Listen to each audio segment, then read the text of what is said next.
በሕዝብ ላይ እንደገና ተነስተ ልትነግስ እንደምትፈልግ ንጉስ ነገር እያሰብክ እንደሆነ ሰምተናል። አንተንማ እግዚአብሔር አላከህም። ጦቢያና ሰንበላት ከኋላ እንደውም አያቸዋለሁ አሉ። ንግግር መሃል ገንዘብ ያለው አሉ። እንደኔ ነሱ ሮጦ ይደበቃል፣ እንደኔ ነሱ ሸሽቶ ይሰወራል። አዎ ከገደሉኝም ቅጥሩን እየሰራሁ ልሙት።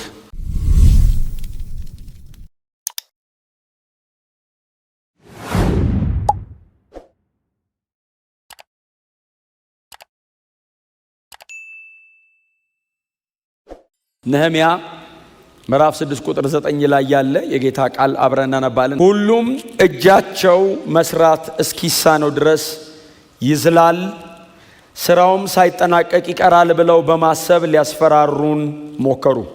እኔ ግን አሁንም እጄን አበርታ ስል ጸለይሁ። የነህምያ ምዕራፍ 6 ነህምያ ምዕራፍ 6 ቅጥሩ ተሰርቶ የተጠናቀቀበት ምዕራፍ ነው።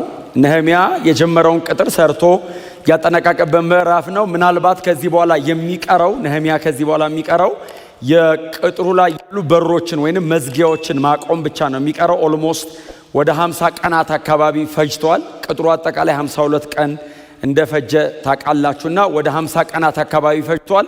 ቅጥሩ በሙሉ ተሰርቶ ተጠናቀቀ የሚል በጣም አስደናቂ ቃል አለ። ቅጥሩ በሙሉ ተሰርቶ ተጠናቀቀ።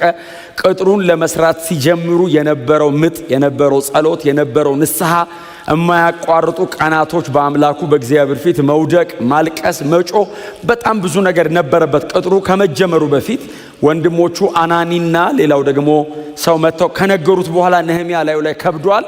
ያ ሁሉ ምጥ፣ ያ ሁሉ እንባ፣ ያ ሁሉ ጸሎት፣ ያ ሁሉ ከንጉስ ጋር የነበረ ንግግር፣ ንጉስን ለመጠየቅ የነበረ በጣም ብዙ ነገር ተጠናቆ አልፎ እንደገና ወደ ኢየሩሳሌም ከተማ ነህምያ መጥቶ ህዝቡን አስተባብሮ ያንን የሚያክል የኢየሩሳሌም ከተማ ቅጥር በ52 ቀናት ተሰርቶ ተጠናቋል።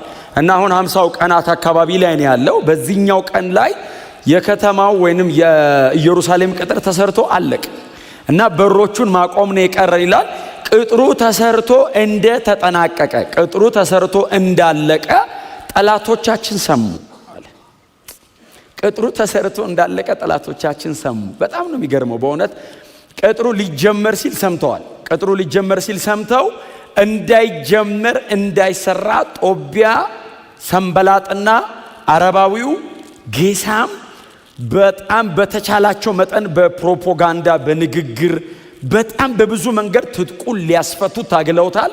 እግዚአብሔር አብሮት ስለነበረ የወደቀውን የሕዝቡን ልብ ሁሉ አንስቶ ነህምያ የተቃጠለ ድንጋይ ቅጥር አድርገዋል። የተቃጠለ ድንጋይ ቅጥር አድርገዋል። ቅጥሩ ተሰርቶ አለቀ እና ቅጥሩ ተሰርቶ ሲጠናቀቅ ጠላቶቻችን ወይንም በዙሪያችን ያሉ ጠላቶቻችን ሰሙ ይላል እና ቅጥሩ ተሰርቶ እንዳለቀ ሲሰሙ አሁን ደግሞ የቀረው መዝጊያ ማቆም ነው፣ የቅጥሩን በር መስራት ነው። ቅጥሩ ተሰርቶ ቢያልቅም በሩ ካልተገጠመ በጣም ደግሞ ሌላ ራሱን የቻለ ትልቅ ቻሌንጅ ነው እና ይሄንን ልናደርግ እንደሆነ ደግሞ ሰሙ። በሰሙ ጊዜ እንደገና ደግሞ ተነሱ ይላል። አሁን የቻሉትን በሙሉ ሞክረው አቅቷቸዋል። ከዚህ በኋላ የቀራቸው ነህምያን የሚያስቆሙበት መንገድ መንፈሳዊ ተግዳሮት ብቻ ነው። አሁን ፖለቲካል ሊያደርጉት ሞክረዋል። ምዕራፍ 2 ጀምሮ እናንተ አብሁት በጣም ፖለቲካል ሊያደርጉት ሞክረዋል። በንጉሱ ላይ ታመጻለህን ሁሉ ብለውታል። አርጤክስስ ላይ ፈቅዶለታል። እሱ ነው ቅጥሩን ስራ ያለው። በንጉሱ ላይ ልታምጽ ነው እንዴ ብለውታል። እዚህ ምዕራፍ 6ም ላይ ሪማይንድ ያደርጉታል። ባይዘው አንተ ኢየሩሳሌምን ቅጥሯን ሰርተ በህዝቡ ላይ ንጉስ ልትሆን እንዳሰብክ ሰምተናል እና አርጤክስስ እያለ በህዝብ ላይ እንደገና ተነስተ ልትነግስ እንደምትፈልግ ንጉስ ነገር እያሰብክ እንደሆነ ሰምተናል ይሉታል። ነህምያ ደግሞ ሲመልስላቸው እንደዚህ ይላል፣ ማንም ያለ የለም፣ ይሄ እናንተ ራሱ በልባችሁ የፈጠራችሁት ነው ይላል። በጣም ከባድ ሰው ነው ነህምያ። ባይዘው አሉኝ እንዴ ብሎ ልቡ አይረድም። ራሳችሁ ናችሁ የፈጠራችሁት። ማንም ንጉስ ለመሆን ያቀደ የለም፣ ንጉስ የሚሆንም የለም። ቅጥር ነው እየሰራን ያለው። ቅጥሩን ስንጨርስ እኔም ወደ ስራዬ እመለሳለሁ። ይሄ የእናንተ ውሸት ነው፣ የውሸት ወሬ ይላል። በዚህ ጊዜ ወደ ቤተ መቅደስ ወረዱ። አሕዛቦች እኮ ናቸው። ወደ ቤተ መቅደስ ወረዱና ገንዘብ ከፍለው ነብይ ገዙ። ነብይ ገዙና ነህምያ ጋር ሄደ እግዚአብሔር እንዳለ አድርገህ ተናገር አሉት። ታዲያ ይሄንን ስትናገር ሰውየው አምላካችን እግዚአብሔር ነው የሚለው በየወሬው መሃል። ይሄንን ስትናገር እጁ ይዝላል፣ ጉልበታቸው ይደክማል፣ ስራውን ያቆሙታል አሉ። ቁጥር 10 ጀምሮ አንድ ቀን ቤቱ በላዩ ላይ ተዘግቶበት ወደ ነበረው ወደ መሄጣቤል ልጅ ወደ ድልያ ልጅ ወደ ሻማያ በጣም ፌመስ ነው መጽሐፍ ቅዱስ ላይ ሄዱ። እርሱም ሰዎች ሊገድሉ ይመጣሉ፣ በእርግጥም በሌሊት ሊገድሉ ይመጣሉ፣ በእግዚአብሔር ቤት ባለው በቤተ መቅደስ ውስጥ እንገናኝ፣ የቤተ መቅደሱን በሮች እንዝጋባቸው አለኝ። ለምንድን ነው ይሄንን የተናገረው? ሰዎች ሊገድሉ ይመጣሉ፣ በሌሊት ነው ሊገድሉ የሚመጡት። እግዚአብሔር እንዳለው አድርጎ ነው እየነገረው ያለው። ከዛ እነ ጦቢያና ሰንበላጥ ወታደሮቻቸውን ይዘው መጥተው በቤተ መቅደስ ሊገሉት ነው። ነህምያን ቤተ መቅደስ ውስጥ ሊገሉት ነው ባይዘው እና ናና ሸሽተ አምልጠ ቤተ መቅደስ ናና ግባ፣ ተዘዝ በሩን እንዘጋባቸዋለን ሲለው የምትቀጥለው ቁጥር 11 እኔ ግን እንደ እኔ ያለ ሰው ሸሽቶ ይደበቃል? አሁን ይሄ ቅጥር የሚሰራን ህዝብ ትቼ ሮጬ ልደበቅ ነው አሁን እኔ? ቀጥሎ እንደዚህ አለ፣ ወይስ ደግሞ ህይወቱን ለማዳን ሲል ወደ ቤተ መቅደስ መግባት ይገባዋልን? አልሄድም አሉ። በእኔ ላይ ትንቢት የተናገረው ጦቢያና ሰንበላጥ በገንዘብ ስለደለሉት እንጂ እግዚአብሔር ወደ እኔ እንዳላከው ተረዳው። ስፒሪቹዋል አረገው። ስስጎናችሁ ምንድን ነው እናንተ? መንፈሳዊ ነገር አይደል? ስስጎናችሁ ሮጣ አምልጥ፣ ቶሎ ብለህ ተደበቅ፣ በር ዝጋ ይልሃል ቤተ መቅደስ ውስጥ ስትባሉ፣ ለዛው ቤተ መቅደስ ነው ናና ሽሽ የተባለው። ግባና በር እንዝጋ ቤተ መቅደስ። ምን አቁመህን ያሉት? ቅጥር መስራት አቁም፣ ታው እየሰራ ብትገደል ሲሉት ነህምያ እንደዚህ ያለ፣ እንደኔ አይነት ሰው ሮጦ ይደበቃል? እንደኔ አይነት ሰው ሸሽቶ ይሰወራል? አዎ ከገደሉኝም ቅጥሩን እየሰራሁ ልሙት። የቤተ መቅደሱ ባለቤት ነው ቅጥር ስራ ያለኝ። ቀጥሎ እንደዚህ ያለ እያወራ እያለ ዲዘርን እኮ ነው ያደረገው። ዲዘርን አደረገው ታውቃለህ። እያወራ እያለ እግዚአብሔር አላከህም አለው። ይኸውልህ አለው፣ መቼስ እግዚአብሔር አይናችሁን ይክፈት። አንተንማ እግዚአብሔር አላከህም። ጦቢያና ሰንበላጥ ከኋላ እንደውም አያቸዋለሁ አለው። ንግግር መሃል ገንዘብ አያለው አለው። ተገዝተህ ነው እንዴ?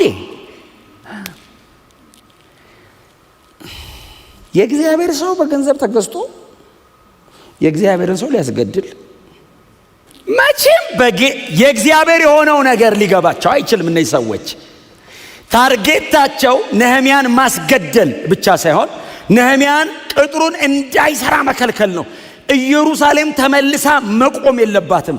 ቤተ መቅደሱ መሰራት የለበትም። አምልኮተ እግዚአብሔር መቅረብ የለበትም። እኛ ባሪያ አርገን ይዘናቸዋል፣ ማምለጥ የለባቸውም ነው ጉዳዩ። ነህምያ የሚባል ግለሰብ መግደል ብቻ ሳይሆን የአባቶቻቸው ከተማ እንዳይሰራ፣ ቤተ መቅደሱ እንዳይገነባ፣ አምልኮተ እግዚአብሔር እንዳይጀመር ነው ጉዳዩ። የኪንግደም ነው። ይህንን አንደርስታንድ ማድረግ አለባችሁ። በዚህ ጊዜ ነው ነህምያ ልክ እነ ሻማያን ምናምን ሲልኩበት ቤተ መቅደስ ውስጥ ድረስ እንደገቡ ሲያይ እንደዚህ ያለ ነህምያ፣ አቤቱ ክንዴን አበርታ። ምን ያክል ቴምፕትድ ሊሆን ነው ጉዳዩ? ምን ያክል ቴምፕትድ ነው? ለምን የህዝቡ እጅ ይላላል አለ። በቃ አሁን እንደዚህ ሆነ። አዎ ይላላል።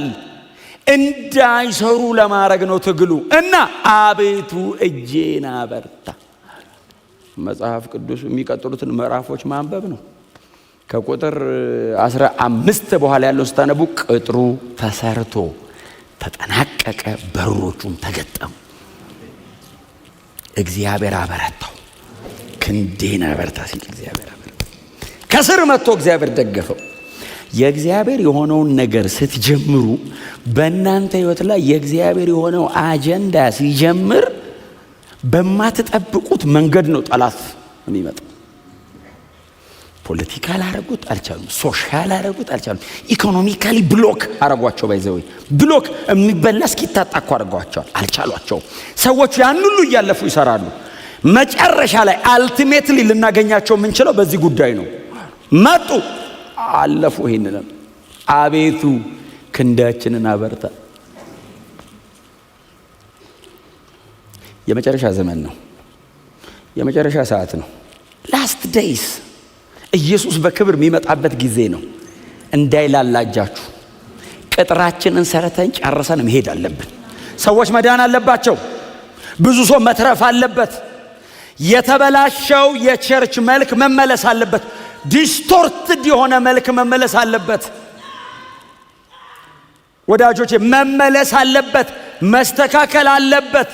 ቤተ ክርስቲያን ውበቷ መምጣት አለበት። ክርስቶስ ንጉሷ መሆኑ መታየት አለበት። You have to be serious። እጃቸውን ቢያላሉስ ኖሮ ምንድነው የሚፈጠረው? አለማላላታቸው መጥበቁና መጠንከራቸውን እኮ ነው የተጻፈው። ቢላላስ ቅጥሩ ባይሰራስ ምዕራፍ 2 ቁጥር 17 ላይ ያለው ቃል ይፈጸም ነበር። መሳለቂያ።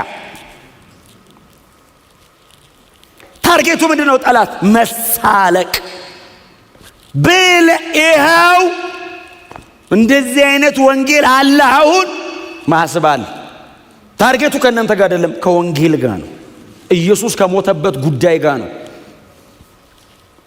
የክርስቶስን መልክ ማበላሸት ነው የጠላት ታርጌት። you have to be serious። ጎናቸው ያለ ሰው ተያይዘን ነው ወንጌል የምንሰራው በሉት። የሚያንገዳግድ ነገር ሲመጣ ይሄንን ነው መጸለይ ያለበት። አቤቱ ክንዴን አበርታ። ለምን መሰለ? ካንተ አቅም በላይ ነው፣ ካንተ ጉልበት ውጪ ነው፣ እማጠብቀው ነው።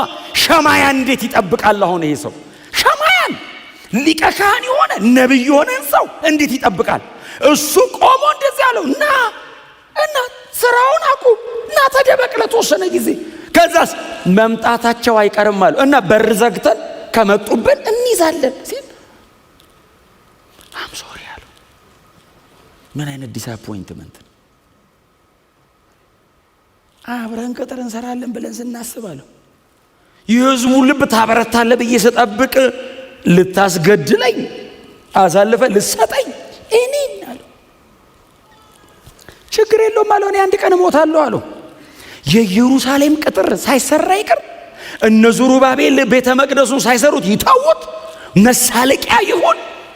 ነህምያ የሚባል ሰውዬ ባለ ታሪክ መሆን ፈልጎ አይደለም፣ የእግዚአብሔርን ሥራ መስራት ፈልጎ እንጂ። እንደዚህ አይነት ጸሎት ጌታችን ኢየሱስ ክርስቶስ ጸልያ ትዝ ይላችኋል። የዛን ቀን ኢየሱስ ጸልያ አንድ ጸሎት። ኢየሱስ የገጠመው ትግል የመጨረሻውን የመስቀል ሞት ሊሞት ሲል እኮ የገጠመው ትግል the whole system ነው ፌስ ያደረገው ኢየሱስ። የሮም ወታደሮች 100 አለቃውን ጨምሮ እነ ጲላጦስ እነ ሄሮድስን ጨምሮ ፖለቲካል ሪልሙ ላይ ያሉት በሙሉ ጦር ሰብቀው መጥተዋል። 40 እንዲገረፍ እንዲሰቃይ ወስነውበታል። የሃይማኖት ሕግ መምህራኑ መንፈሳዊውን ዓለም እንመራዋለን ብለው የሚያስቡት ሳንሄድሪኑን ጨምሮ ሊቀ ካህኑን ጨምሮ ድፍን የአይሁድ የሸንጎ አባላት እንዲሰቀል ሕግ በእጃቸው ላይ ይዘው ፊቱ ቆመዋል። ፋይናንሻል ሲስተሙ 30 ጥሬ ብር ትራንዛክት ሊያደርግ ነው ኢየሱስ ላይ። ሁሉ ነገር ተባብሮ ኢየሱስ ክርስቶስን ለማስወገድ ገጥመውታል። ጌታ ኢየሱስ ክርስቶስ ተንበርክኮ እንደዚህ ያለ፣ አባት ሆይ ብትወድ ይህች ጽዋ ከኔ ትለፍ፣ ነገር ግን የኔ ፈቃድ ሳይሆን አልቲሜትሊ የኢየሱስ ጸሎት ነው አይደለኛ ጸሎት። ነህምያ የሆነ ቅጥር እንዳይሰራ ነው የታገሉት። ኢየሱስ የዘላለም ድነትን እንዳይፈጽም ነው ትግሉ። የሰው ልጆችን ሁሉ ለማዳን እየሄደ ያለውን መንገድ ለማስቆም ነው ትግሉ። ተንበርክኮ በአባቱ ፊት የደም ላብ ያላበው ሊትራሊ አይደል ያላበው፣ ስትረሱን ዝም ብላችሁ አስቡት። የሄማቲድሮሲስ የሚሉትን ደም ዱብ ዱብ ዱብ ዱብ ክሎትስ ኦፍ ብለድስ አይደል? ትሮምቦስ ሊትራሊ ክሎትስ ኦፍ ብለድስ ነው። ከላዩ ላይ ደም ጠብ ጠብ ጠብ። ጸሎት ነው እንዴ ይሄ? ጸሎት እኮ አይደለም። መጸለይ አቃተው አይደለም የሚለው መጽሐፍ። መጸለይ አቃተው እኮ ይላል። ከዛስ ሊያዝን ሊተክዝና ሊጨነቅም ጀመር እኮ ነው የሚለው። ፕሮፐርሊ ተንበርክኮ መጸለይ አቃተው። ለምንድን ነው ኢየሱስ በዚህ አይነት ጭንቀት ውስጥ የሚያልፈው? የእግዚአብሔርን ፈቃድ ለመፈጸም። ነህምያ ለምንድን ነው እዚህ ምጥ ውስጥ የገባው? ቤተ መንግስት ውስጥ ቁጭ ብሎ ጠጅ አሳላፊነቱን እየሰራ እግዚአብሔር በወደደ ጊዜ አባቶቻችንን ከተማ ይስራ ብሎ መተው አይችልም እንዴ? እናንተ ሄዱና የምታደርጉትን አድርጉ፣ እኔ በምችለው ከእናንተ ጋር እቆማለሁ ማለት አይችልም እንዴ? ምንድነው እዛ እሳት መሃል ከቶ ሊገሉ ይፈልጋሉ፣ ልትገደል ነው እየተባለ እንደዚህ አይነት የተቀናጀ መከራ ውስጥ ለምንድን ነው ነህምያ የሚገባው? የእግዚአብሔርን ፈቃድ ለማድረግ። ሰዎች ሁሉ ያዋቸው እስቲ ምንም ፐርሰናል አይደሉም፣ የእግዚአብሔር መንግስት ጉዳይ። ክብር ለእግዚአብሔር ለአምላካችን ይሁን። ኢየሱስ ይህን ጸሎት ጸለየ። መጽሐፍ ሲናገር እግዚአብሔርም የሚያበረታው መልአክ ላከለት ይላል። አበረታው። መጣ። ምን እንዳለው አናቀም። አበረታው። ጌታ ኢየሱስ ክርስቶስ ብድግ አለ። ወዴት ነው የተነሳው? ወደ መስቀል ሞት፣ የእግዚአብሔርን ፈቃድ ወደሚፈጽምበት ወደሚጨርስበት ወደዛ። ኢየሱስ ተፈጸመ ሊል ነህምያ ቆሞ ቅጥሩ ተጠናቀቀ እንዳለው ከአንደበቱ አውጥቶ ቅጥሩ አለቀ አለ። ታዲያ ምን እናርግ? ኑ ተሰብሰቡ። እንደዚህ ህዝቡን ሰበሰቡ። የሕጉን መጽሐፍ ይዘው መጡ። ጥቅልሉን አንድ ሰው እንደዚህ ተሸከመ። እዝራ እንደዚህ ከፍ ያለ ቦታ ላይ ቆመ። አንድ ሰው ፊቱ ቆሞ ጥቅሉን እንደዚህ ያዘለት። ቅጥሩ አልቋል። ህዝብ ተሰብስቧል። ጥቅልል እንዲይዘውለት እዝራ ቆሞ የእግዚአብሔርን ሕግ ማንበብ ጀመረ። ግማሽ ቀን ያክል። አሁን ገና እኮ ነው። አሁን ገና 7 ሰዓት ነው። ጠዋት የጀመሩ እንግዲህ ምናልባት እነሱ early in the morning ገና የጀመሩት እንደኛ 4 ሰዓት ቢጀምሩ 9 ሰዓት ማለት ድረስ ህዝብ ቀጥ ብሎ ቆሞ እዝራ የሕጉን መጽሐፍ ያነባዋል። መጽሐፍ እንደዚህ ይላል፣ ህዝቡ ሁሉ በታላቅ ድምፅ ያለቅሱ ነበር ሕጉን ሲሰሙ። እዝራ ሕጉን ማንበብ በመሃል አቆሞ እንደዚህ ያለ፣ ለምንድን ነው የምታለቅሱት? ይሄ እኮ የለቅሷችን ቀን አይደለም፣ ቅጥራችንን ሰርተን ጨርሰን የምስጋናችን ቀን ነው ሲል ህዝቡ እንደዚህ ያሉ፣ ደስ ብሎን ነው የምናለቅሰው። በአባቶቻችን ከተማ እግራችን ቆሞ ድጋሚ ሕጉን ሰማ ጆሮአችን። ደስ ብሎን ነው። መንገዱ ግን እንደዚህ አልነበረም። የሆነ ቀን ደስ ይለናል። አሁንም ደስ እያለ ነው የምንኖረው። መከራው ቀላል አይደለም፣ ግን በእውነት መከራው ቀላል አይደለም። ዛሬ አመስግነን ነው የምንሄደው። ኢየሱስ ጨርሶልናል። እኛም ደግሞ ጨርሰን ነው የምንሄደው። አጠናቀን። አንዲት ሰዓት ለቃችሁ እንዳትገዙ። አንዲት ሰዓት በእውነት ነው የምነግራችሁ። የሚጎትት የሚገነጥል የሚቧጥጥ ነገር ሊኖር ይችላል። እጅህን አልፎ ልብህን ሊያደመው ይችላል። አልፈውና ወንጌል ነው። ስጋዬን አይደለም ነፍሴን ቢጠይቀኝ መስጠት ነው ያለብኝ። የሆነ ቀን አለ ከፊታችን። እርሱ ደስታውን ያያል የተባለለት ቀን አለ። አብረን ደስታውን እናያለን። እስከዛ ድረስ ግን እነዚህን ጸሎቶች እየጸለይናቸው ነው የምንሄደው። አቤቱ ክንዴና በርታ። የሆነ ቀን አንተ ሮጠ ልትሄድ ትችላለህ። የሆነ ቀን አትችልም መሮጥ እና አቤቱ። ይሄ እኮ ጸሎት ነው እንዴ? ጸሎት እኮ አይደለም። ይሄ ነህምያ ይሄንን ያለው ባይዘ ተንበርክኮ የሆነ ቦታ ተደብቆ አይደለም፣ ቆሞ ነው። ቅጥሩን እያየ አቤቱ ያንተን ስራ ነው እየሰራው ያለው ታለው። ክንዴና በርታው። ለምን ሳልጨርሰው ወደ አርጤክስስ እንዳልመለስ የተወሰነ ቀን ነው የሰጠው። ባይዘው ሰውየው ይሄን ያህል ቀን ወሰነልኝ ይላል። በዚህ ጊዜ ጨርሰና አለው። እሺ ንጉስ እመለሳለሁ እና አቤቱ ሳልጨርስ እንዳልመለስ ክንዴን አበርታ።